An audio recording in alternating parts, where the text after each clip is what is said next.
شجاع آباد میں 4 سال قبل 12 کروڑ کی لاگت سے بننے والے girls and boys public school میں تاحال تعلیمی سلسلہ شروع نہ ہو سکا۔ علاقہ مکین حصول تعلیم کے لیے دور دراز سفر کرنے پر مجبور ہیں۔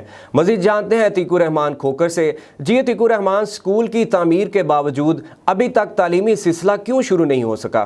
جی بالکل، اس وقت میں موجود ہوں شجاع آباد میں government boys and girls public school کی عمارت کے پاس، جو 12 کروڑ کی لاگت سے تو بنا دی گئی، لیکن 4 سال کا عرصہ گزر جانے کے باوجود بھی یہ سکول بحال نہ کیا جا سکا، جس کی وجہ سے شہریوں کو شدید پریشانی کا بھی سامنا ہے۔ جب ہماری یہاں پر موجود شہریوں سے بات ہوئی تو ان کا یہی کہنا تھا کہ حکومت کی جانب سے 12 کروڑ کی لاگت سے یہ سکول تو بنایا گیا، لیکن یہاں پر تعلیمی سرگرمیاں شروع نہیں کی جا سکی، جس کی وجہ سے ہمیں دور دراز جا کر مہنگی تعلیم حاصل کرنی پڑتی ہے۔